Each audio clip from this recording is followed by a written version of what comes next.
ဒီ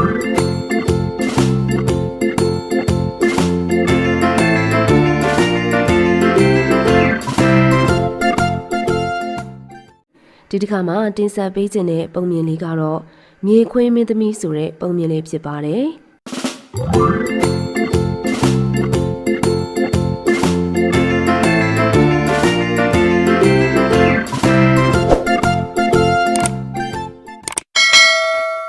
တခါကမြို့တစ်မြို့မှာချမ်းသာပြီးသဘောထားလေးပြေးသွားတဲ့အိုလီဗာလို့ခေါ်တဲ့ကောင်လေးတစ်ယောက်ရှိပါတယ်။အိုလီဗာဟာအရွယ်ရောက်လာတာကြောင့်သူ့ရဲ့မိဘတွေကကုံတယ်ကြီးရဲ့သမီးနဲ့ဆေးဆက်လမ်းကြောင်းဖို့လောက်ကြတာပေါ့။တရက်လူကြီးတွေစုံပြီးစကားပြောနေတော့ဖေဖေနဲ့မေမေသမီးအိုလီဗာနဲ့နှစ်ယောက်တည်းစကားပြောချင်တယ်။အေးသမီးလေးပြောလေ။အိုလီဗာတားလဲလိုက်သွားလိုက်လေ။အဲ့လိုပဲအဲ့ဒီကောင်လေးကကြောင်းတောင်နဲ့ကျမသားလေးကယူတာပါဖေကြီးရဲ့။အိုလီဗာရှင်ကျမကိုချစ်လို့လားကျမနဲ့ဆေးဆက်ဖို့သဘောတူတာချစ်တယ်ဆိုတာဘာလဲငါမသိဘူးဒါပေမဲ့မင်းကလိမ့်ပါတယ်ဖေဖေနဲ့မမေကလည်းသဘောကျတယ်ဒါဆိုလုံလောက်ပြီလေကြံတာမလို့တော့ဘူးမင်းကငါချစ်မချစ်ကတော့အမေပြောတာကြာရင်တန်ရောစင်တွေ့သွားမှာတဲ့ကျမကတော့ရှင်ကိုမမြင်ချင်းချင်းမိလို့လက်ခံလိုက်ရတာပါကျမစောင့်နိုင်ပါတယ်တစ်ဖက်မှာတော့အိုလီဗာရှင်စောင့်နေပါကျမရှင်စီကိုအရောက်လာခဲ့မယ်ကရီကအရန်လှပတဲ့နတ်မြေခွေမင်းသမီးလေးပေါ့ကရီနဲ့အိုလီဗာဟာအိုလီဗာအရင်ဘဝတုန်းကအရန်ချစ်ကြတဲ့ဇုံတွဲတွေပေါ့တရက်တော့အိုလီဗာနဲ့ကရီတို့ချင်းတွေ့နေတာကိုသူ့ဖခင်မြေခွေးပြီးရင်တွေ့သွားပြီးတော့ရိုက်နှက်ရင်းနဲ့အခက်မသိမဲ့ဆုံးသွားကြတာပါမမလေးအိုလီဗာကိုလွမ်းနေပြန်ပြီလားဂျူလီနင်းသိလားငါရဲ့ဆူတောင်းဖျားကဖြည့်ဆည်းပေးရဲ့အိုလီဗာလူဖြစ်နေပြီသိလားလို့မမလေးအိုလီဗာလူဖြစ်မှန်မမလေးကဘလို့သိရလဲအပြင်မှာသူ့ကိုမြင်လိုက်လို့လားမမြင်ပါဘူးဒီမှာလေဒီလက်ပတ်လေးကအိုလီဗာငါ့ကိုပေးထားတာခုနကဒီလက်ပတ်လေးလင်းသွားတယ်ဒါကအိုလီဗာပြန်လာပြီဆိုတာပြောတာပဲမမလေးရဲ့အချစ်ကိုတော့ကျမမလေးစားပဲမနေနိုင်ဘူးဒါနဲ့ဂျူလီမနေ့ပြန်ဈေးသွားမယ်နော်အပြင်မထွက်ရတာတော်တော်ကြာနေပြီဟမ်မမလေးဟိုမှာအိုလီဗာလားလို့ဟမ်ဟုတ်လားမမလေးဘယ်ရောက်သွားမှလဲခုနကမှတွေ့ပါသေးရဲ့မမလေးဘဲသွားရလဲကျမမျက်စိမားတာနေမှာပါကရီကအိုလီဗာကိုရှာဖို့ထွက်ပြေးသွားခဲ့ပါတယ်အိုလီဗာဟမ်မင်းဘာတူလဲဘာလို့ငါနာမည်ကိုသိနေရလဲဒါပေမဲ့ငါမင်းကိုတခါမှမမြင်ဘူးတာတော့ဘာလို့ရင်းနှီးတယ်လို့ခံစားနေရတာလဲအိုလီဗာဘာတူလဲရှင်ရောဘာတူလဲကျမရဲ့ခင်မိုးလောင်းနဲ့ရောရှင်ကဘလို့သိရလဲဟမ်အိုလီဗာရှင်ကျမကိုမမှတ်မိဘူးလားယင်ကျမကယ်ရီလေကျမရှင်ကိုစောင့်နေရနှစ်ပေါင်း1000တောင်ရှိနေပြီလေတောင်းမှန်ပါတယ်မိတ်ကလေးကိုမင်းကိုမသိပါဘူးပြီးတော့မင်းလူမားနေပြီထင်တယ်မမလေးလာသွားရအောင်ပါဂျူလီအိုလီဗာလေမမလေးအကိုလေးကလူဘဝရောက်သွားပြီလေမမလေးကိုဘယ်မှတ်မိပါအောင်မလဲမမလေးကစူးစမ်းမှရမှာလေဒါပေမဲ့သူ့ဘေးကမိန်းကလေးကမလွယ်လောက်ဘူးနော်မမလေးတော်တော်စူးစမ်းမှရမယ်ဟုတ်တယ်နော်သူမငါ့ကိုမမှတ်မိသေးတာငါစူးစမ်းရမယ်နေကင်းကကောင်မလေးကိုငါဘာလို့ရင်းနှီးနေတယ်လို့ခံစားရရလဲသူငိုတော့ငါရင်နေအောက်လိုက်တာသားရေအိုလီဗာထမင်းစားမယ်လာပြီအမေရေအိုလီဗာနေကင်းကဈေးထဲမှာကောင်မလေးတယောက်နဲ့လက်ကင်တာတွေလုံနေရဆိုသားကကောင်မလေးရှိနေရလားပေးကိုအားနာစရာကြီးနော်သားမရီးစားမရှိဘူးဆိုလို့မမေဟာပေးတဲ့သဘောတူပါလေမဟုတ်ပါဘူးမမေရဲ့သားမရီးစားမရှိပါဘူးနေကင်းကကောင်မလေးကိုသားမြင်တာမမြင်ဘူးပါဘူးဒါပေမဲ့သူငိုတာမြင်တော့သားရင်းနေနာတယ်မမေဘာဖြစ်လို့လဲမသိဘူးသားစိတ်ထင်တာနေပါပါမမေရဲ့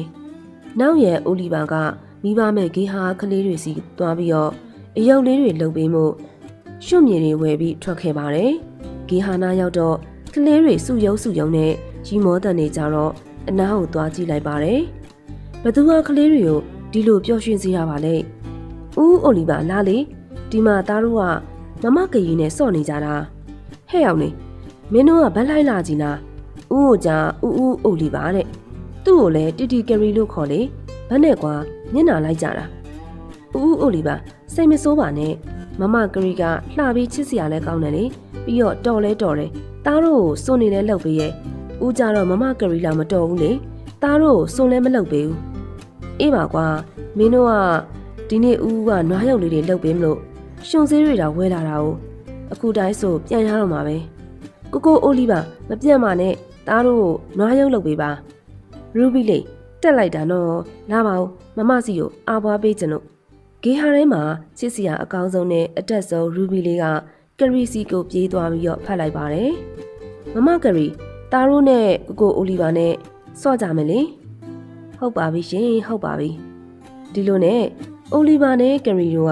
ကကလေးတွေနဲ့ရီမောပျော်ရွှင်စွာဆော့ကြပါတယ်ဒီကောင်မလေးအမြဲတမ်းပြုံးနေရပဲချစ်စရာကောင်းလိုက်တာဟာငါဘာတွေတွေးနေမိရလဲငါမှစိတ်ဆက်ထားတဲ့သူရှိပြီးသားလေအိုလီဗာရှင်ဘာတွေတွေးနေရလဲမဟုတ်ပါဘူးကျွန်တော်အတွင်းနည်းနည်းလွန်သွားလို့ပါတောင်းပန်ပါတယ်ရပါတယ်ရှင်လာလေမင်းကအမြဲတမ်းဂေးဟောင်းနားနေကြလားဟုတ်တယ်ကျမအမြဲလာနေကြပဲရှင့်ကိုကျမမတွေ့ဘူးပါဘူးဟုတ်တယ်ကိုကဒီမြို့ကိုပြောင်းလာတာတိတ်မကြသေးဘူးလေဒီတစ်ခါနဲ့ဆိုကိုရောက်တာ9ခါလောက်ပဲရှိသေးတယ်အဲ့ဒါကြောင့်မတွေ့ဖြစ်တာနေမှာပါဟုတ်လောက်မယ်တင်တယ်ငါလေမင်းကိုတစ်ခါမှမတွေ့ဘူးပဲမဲ့အရန်ရှင်းနေခဲ့တယ်လို့ခံစားရတယ်ပြီးရင်မင်းကိုလုံးဝမရှိဘူးမင်းရှိမှဆိုကိုလွတ်လပ်တယ်လို့ခံစားရတယ်အဲ့ဒါဘာဖြစ်တာလဲဆိုတော့ကိုနားမလဲတော့ဘူးရှင်ကျမပြောရင်ယုံပါလားကျမအရင်ဘဝတော့ကရှင်နဲ့အရန်ရင်းနှီးခဲ့တဲ့လူတစ်ယောက်လေဟင်စတာပါဒီလိုနဲ့အိုလီဗာနဲ့ကရီယိုရင်းနှီးတဲ့ရင်းနှီးလာပါတယ်အိုလီဗာရှင်အခုတလောမိဘမဲ့ကြီးအောင်ခဏခဏသွားနေရဆိုအဲ့ဒီမှာဟိုတခါရှင်ကိုလန်းလန်းဆွဲတဲ့ကောင်မလေးလဲခဏခဏသွားတယ်တဲ့ရှင်ကအဲ့ဒီကောင်မလေးကိုတွေ့ချင်လို့လားရှင်သူ့ကိုချစ်မိသွားလားဒီလိုဆိုရင်တော့စောစောစီစီပြောနော်ပြီးတော့ကို့ကိုမချစ်တဲ့သူကိုတော့တွေ့ဖတ်ပြီးမနေဘူးတရက်အိုလီဗာအပြင်ထွက်တော့ကုံတယ်ကြီးရဲ့သမီးပေးနဲ့လက်ထက်မှာမကျင်တဲ့လူတစ်ယောက်ကအိုလီဗာကိုဓာတ်နဲ့ထိုးဖို့ရွေးလိုက်ပါတယ်။အိုလီဗာအနောက်မှာကရီကအိုလီဗာကိုတုံးပြီးသူ့ဝင်ခံလိုက်ပါတယ်။ဓာတ်ဟာကရီရဲ့ရင်ဝါတက်တဲ့ကိုစိုက်သွားပါတယ်။အိုလီဗာတတိယရချင်းတရက်ခန့်ကိုလိုက်ပေမဲ့မမီတော့ပါဘူး။အိုလီဗာကလန့်ပြီးတော့အတိတ်ကိုတတိယသွားပါတယ်။ကရီမင်းမတရားဘူး။ငါမှတ်မိပြီ။ငါအကုန်လုံးကိုမှတ်မိသွားပြီမင်းငါ့ကိုမထားခဲ့ပါနဲ့အိုလီဗာရှင်ကိုကာကွယ်ပေးခွင့်ရတဲ့အတွက်ကျမကျေနပ်ပါတယ်ပြီးတော့ကလီယာမြေခွေးမလေးအဖြစ်ကိုပြောင်းသွားပါတော့တယ်